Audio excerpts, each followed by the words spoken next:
Bonsoir, vous êtes sur Télé Sud, merci de nous rejoindre jeudi 24 mai. Au sommaire de cette édition, la secrétaire générale adjointe des Nations Unies chargée des affaires humanitaires, Valérie Amos, en visite au Burkina Faso, a été reçue par le président burkinabé Blaise Compaoré. Ils ont évoqué ensemble la situation générale qui prévaut au Mali et puis les questions alimentaires et nutritionnelles au Burkina Faso. Au Gabon, l'opérateur économique KCI Group a organisé hier une journée verte à Koltang. Cette journée était une opération de Continental Foundation for Africa, une fondation créée par KCI Group en vue de promouvoir la préservation de l'environnement et puis le souci de laisser aux jeunes, aux générations futures, une planète moins abîmée. Les dirigeants de l'Union européenne se sont retrouvés hier soir à Bruxelles pour un sommet informel. La question de la Grèce a été largement évoquée. Un texte a été signé pour souligner la volonté de voir la Grèce rester dans la zone euro. Mais l'autre débat durant ce sommet se situe autour des Eurobonds. Entre François Hollande et Angela Merkel, c'était plutôt le désaccord. Et c'est avec la Tunisie que nous ouvrons cette édition, après déjà plus de 70 ans de prison cumulée, la peine capitale a été requise contre l'ex-président tunisien Zine Al-Abidine Ben Ali, jugé par contumace par le tribunal militaire du Kef pour son implication dans des homicides volontaires lors du soulèvement populaire qui a fait chuter son régime en janvier 2011. C'est la première fois que la peine capitale a été requise contre l'ex-président dans un procès devant la justice tunisienne.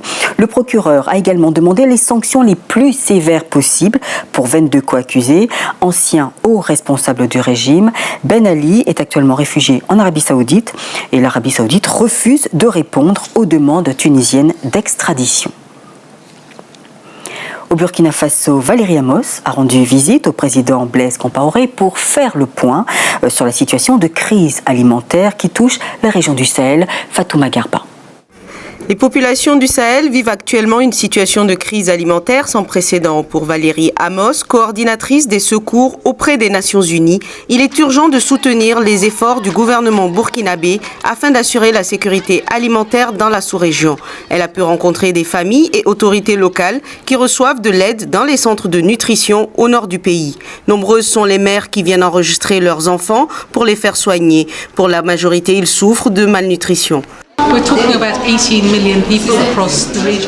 Nous parlons de 18 millions de personnes dans la région. Ici, au Burkina Faso, ils sont près de 3 millions. Au Niger, environ 6,5 millions. Au Mali, 3,5 millions. Si à certains égards, la situation est comparable, le plus important cette fois, c'est que les dirigeants admettent qu'il y a un problème. Il faut dire que la dégradation de la situation politique malienne a accentué la crise alimentaire dans le Sahel. Plus de 60 000 réfugiés maliens ont fui les combats dans leur pays pour aller au Burkina Faso. Selon le Bureau des affaires humanitaires, près de 2,8 millions de personnes, soit 1/5 de la population burkinabé, a besoin d'aide, dont 500 000 enfants qui souffrent de malnutrition. Lutte contre la criminalité cybernétique transfrontalière. Les spécialistes du bureau de l'OIPC, Interpol en Afrique centrale, ont élaboré des nouvelles stratégies pour mettre hors d'état de nuire les malfrats qui s'attaquent aux citoyens via Internet et les téléphones portables. Parallèlement, ils ont mis en place le programme Cobra pour lutter contre le trafic des médicaments dans la sous-région. Les résultats sont déjà visibles. Mélanie BTB.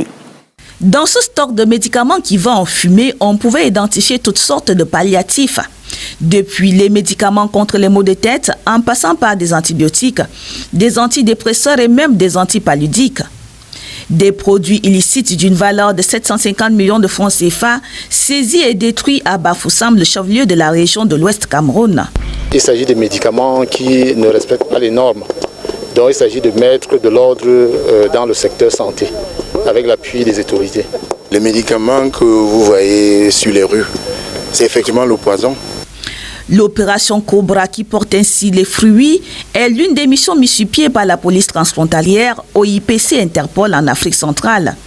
Cette autre réunion des chefs de police d'Afrique centrale concerne un autre programme, celui de la criminalité recourant aux technologies de l'information et de la communication. La cybercriminalité est une forme qui a été constatée dans nos pays et les chefs de police de l'Afrique centrale ont pensé qu'il fallait réunir les experts des différents pays pour en parler, en discuter, pour trouver des solutions pour aider nos concitoyens qui sont confrontés à ce phénomène. Les travaux de Yaoundé visent également à attirer l'attention des utilisateurs de téléphones portables et d'Internet sur les messages d'inconnus qui leur promettent des gains à millions. Ces anarches cybernétiques seront désormais traqués dans la sous-région Afrique centrale et l'OIPC Interpol compte sur les gouvernements pour mettre à disposition des moyens pour des résultats efficients dans cette autre lutte, celle engagée contre la cybercriminalité.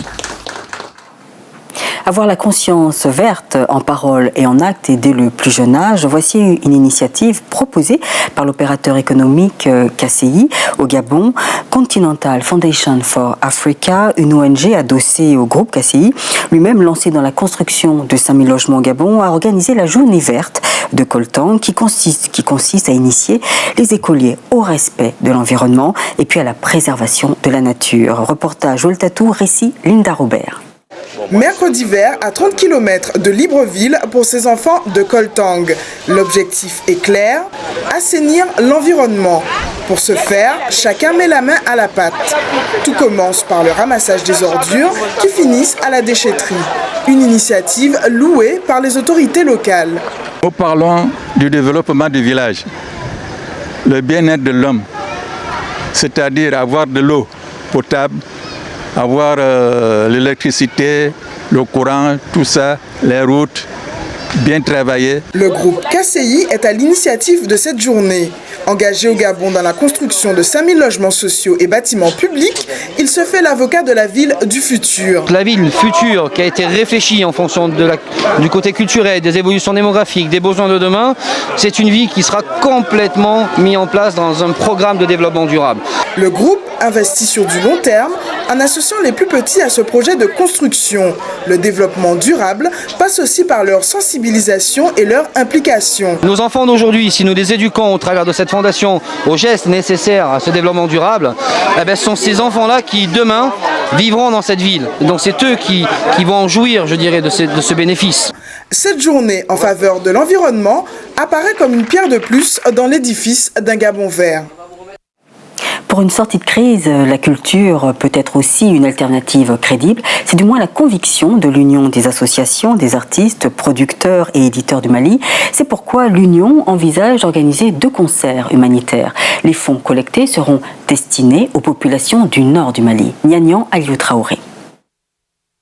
La star internationale Salif Keïta, au chevet des populations du nord du Mali, l'enfant du Mandé, compte organiser 2 concerts géants, notamment une soirée VIP couplée à un téléthon. C'est au cours d'une conférence de presse que la star a fait part de cette contribution modeste, dit-il, mais significative. Les artistes n'ont pas de fusil. Nous, on n'a que nos langues et nos façons de faire et nos façons de chanter.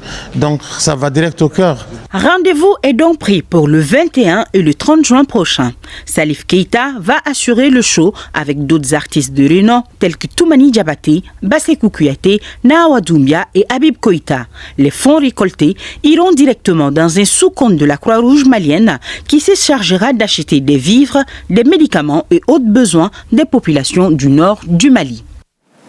Dans le reste de l'actualité, le Conseil représentatif des associations noires, le CRAN, a organisé hier un débat sous le thème « Esclavage et réparation ». Sujet tabou, cette problématique est pourtant débattue à l'ONU, à l'UNESCO, à l'Union africaine, dans le monde entier, mais en France, pratiquement pas. De nombreuses questions ont été posées à cette occasion.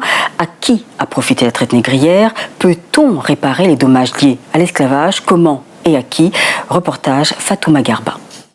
C'est la première fois en France que la question des réparations liées à l'esclavage est posée à travers une table ronde. Pour lui, Georges Tin, président du CRAN et précurseur du débat, elle reste taboue.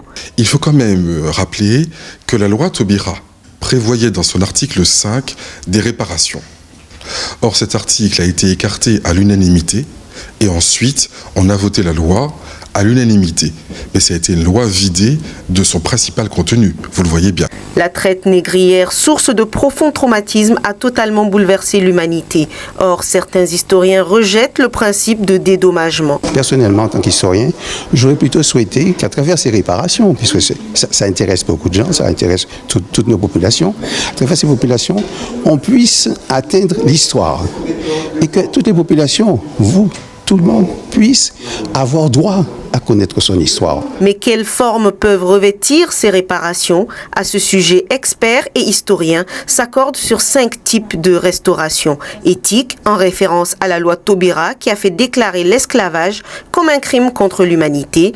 Historique, éducative, sociologique et économique. Car Doudou Diène souligne aujourd'hui clairement l'existence du néocolonialisme. Oui, le néocolonialisme est une réalité permanente. Elle n'a pas de forme juridique. Elle est diffuse, elle est plus dangereuse. Avec Blaise Chikaya, président de la Commission de l'Union africaine pour le droit international, seules 2 solutions existent. Les compensations peuvent se faire par une phase diplomatique ou sur un plan juridictionnel et juridique. Quant à la légitimité du principe de réparation, elle ne se pose pas. Dans l'actualité également, le président français François Hollande et la chancelière allemande Angela Merkel se sont entretenus aujourd'hui à Bruxelles avec les dirigeants européens lors du sommet informel de l'Union européenne. Tous les deux sont d'accord pour le maintien de la Grèce dans la zone euro, mais le président français et la chancelière allemande restent divisés sur la question des eurobonds. Détail Moïse Monkoro. 5 heures de discussion et de sujets importants sur la table. D'abord, la Grèce. Depuis quelques semaines, une possible sortie du pays de la zone euro est évoquée. Sur ce dossier, les 27 ont réaffirmé leur souhait de voir la Grèce rester dans la zone euro.